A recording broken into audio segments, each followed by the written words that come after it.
the children as well. You are so welcome here this evening. It's a real joy. So I'm already, my joy tank is kind of a bit full to the max. So yeah, let's just hope I can just speak this as I prepared it. So my name's Nicky. I'm part of the leadership team at City Life, and we really wanted just to spend a few minutes, I'm not going to be long, talking about some of the things that we feel God is saying.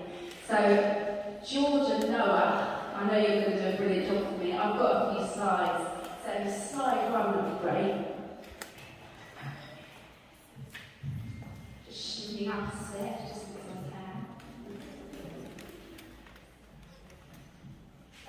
I don't know about you, but one of the things that I have so enjoyed and appreciated after lockdown, after not seeing friends and family for months, has been meeting up again, eating and drinking together.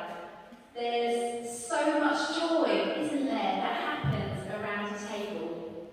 Whether it's sharing a meal, whether it's simply a cup of coffee or a cup of tea, or a lovely couple with a slice of cake. That's what I particularly like.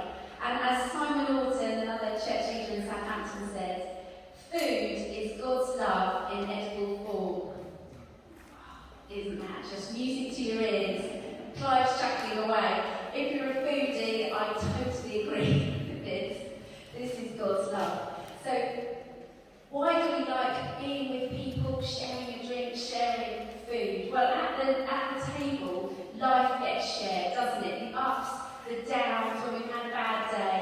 Relationships are built, maybe a new connection, a friendship gets formed. And the table would seem a very ordinary place. Routine that every day you might eat at a table at home.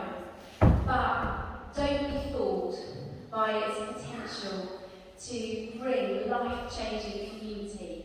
Because as well as being ordinary and every day, it's also radical.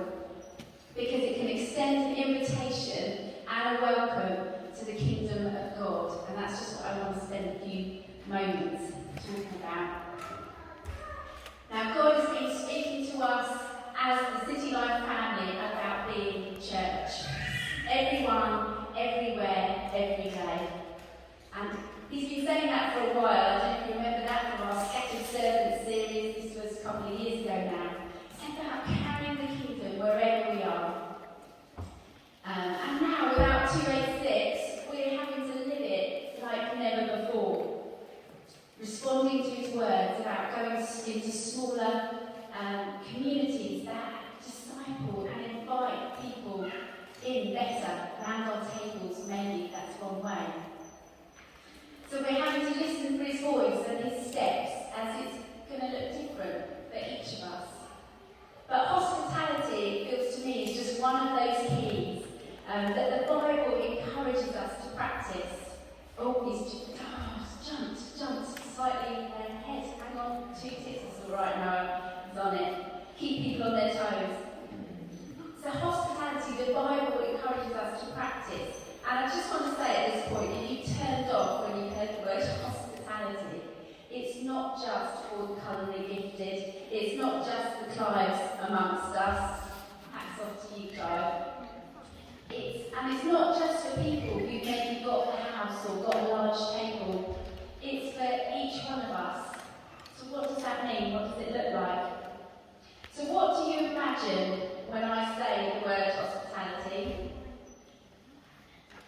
Do you imagine elaborate meal, candles, fine dining? Is it come dine with me, Channel 4, like that program, where you have hosts around the table trying to cook their best ever starter, main and pudding. It's got to be extra amazing. And then they've got to come out with the party piece, a little salsa as well, whatever it is.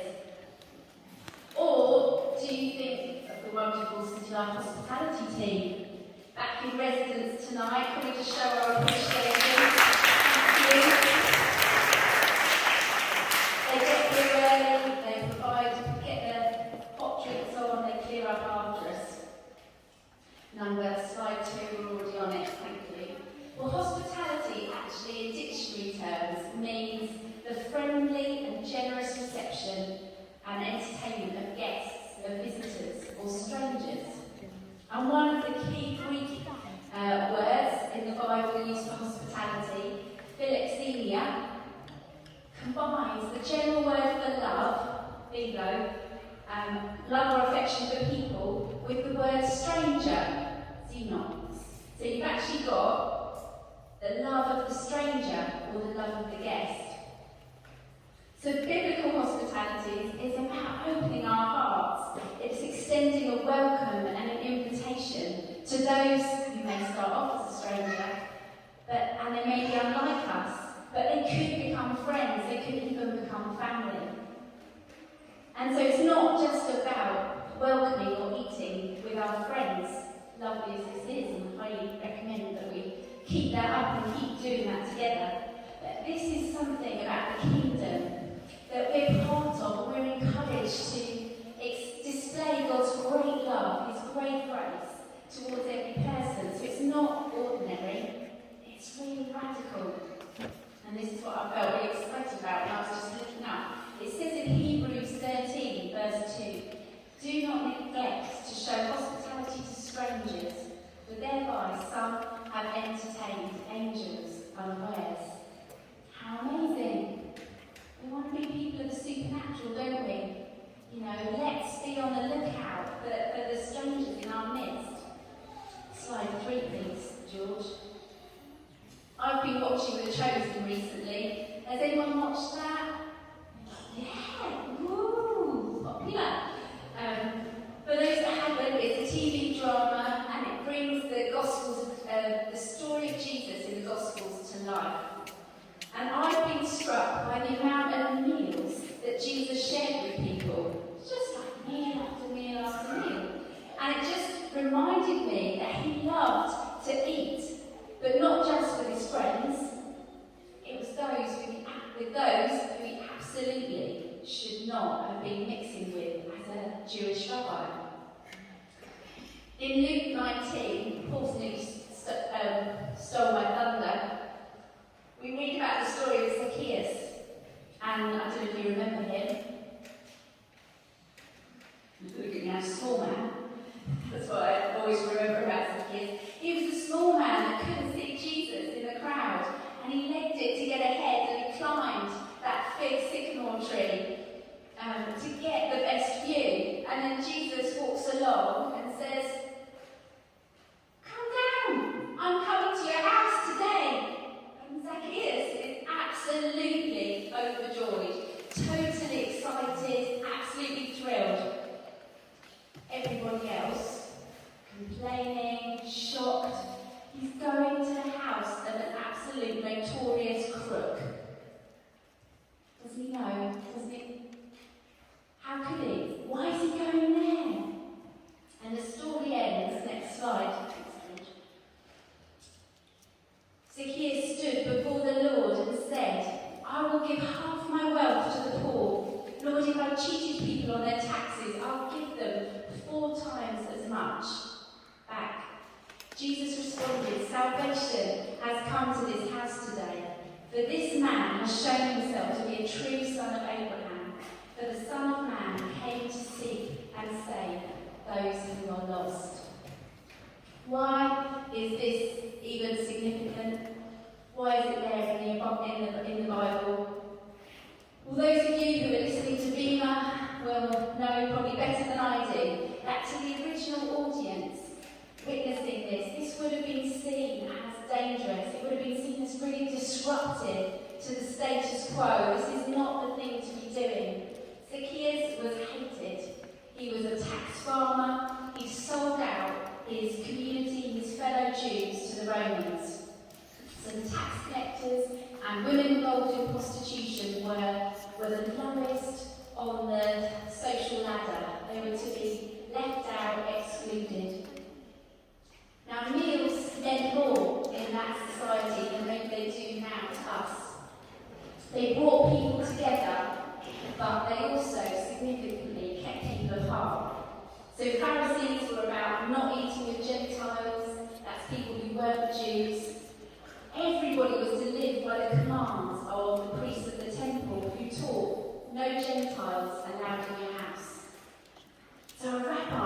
in Jesus' culture would never be caught dead with someone like Zacchaeus. So being welcomed at the table for the purpose of eating food was symbolic of friendship, of intimacy, of reconciliation. It symbolised peace and trust. So the inclusion, the welcome of Zacchaeus around the table was meaningful.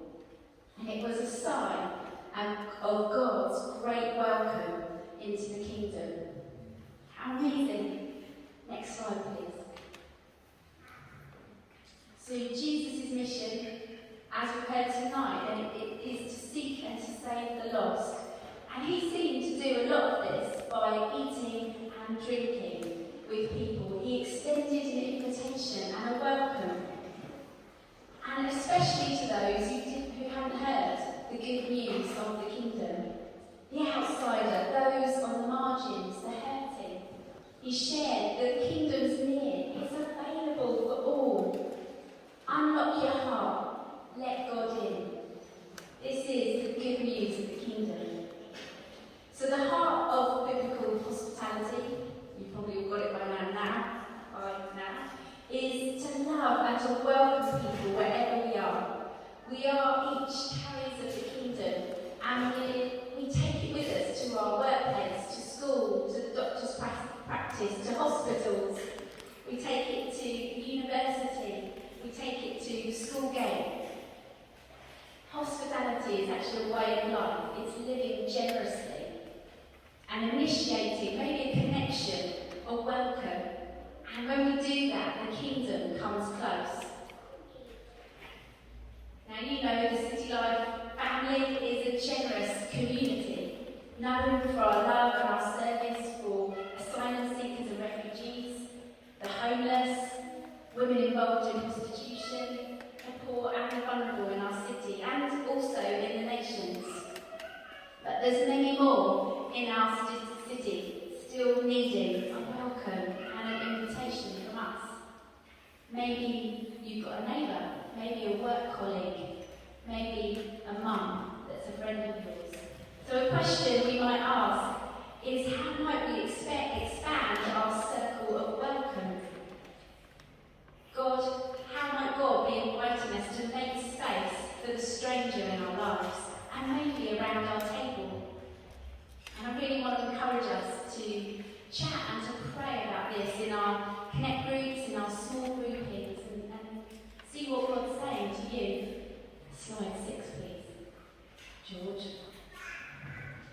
But I do want to reiterate, and I'd love you to remember that it doesn't have to be at our home, it doesn't have to be over a meal. If you're sitting there thinking, oh, I hate cooking, I don't want people to come to my house, fine.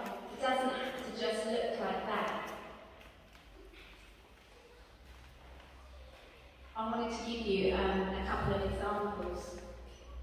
And one of them is lovely Cordelia, who actually isn't here tonight. I really wanted her to be here. Isaac has been in actually. Well, she has no home of her own to invite people to that easily. And yet she bakes cookies and cakes for others. She offers up her gift, if you like, from God. And others feel considered, they feel special by the gifts that she does. It may be inviting someone on a walk or for a cuppa, or asking to go to their home. So, Jesus, Zacchaeus, I'd like to come to your home. And taking something with us. That too is hospitality, isn't it? Sometimes just sharing a coffee and saying, I'll get them today. It's generosity. It's that same heart of generosity. I had an example in that there was a lady who always walks up Hill Lane, and she carries, delivers newspapers in a trolley thing. And she's very, very bent over, so you can never really see her face. And she's often talking to herself and just looking a bit lost. And I caught her out by my eye, and I saw her walking up past my window, and I thought, I feel compassion. I feel I need to do something. What could I do? And it was a hot day, the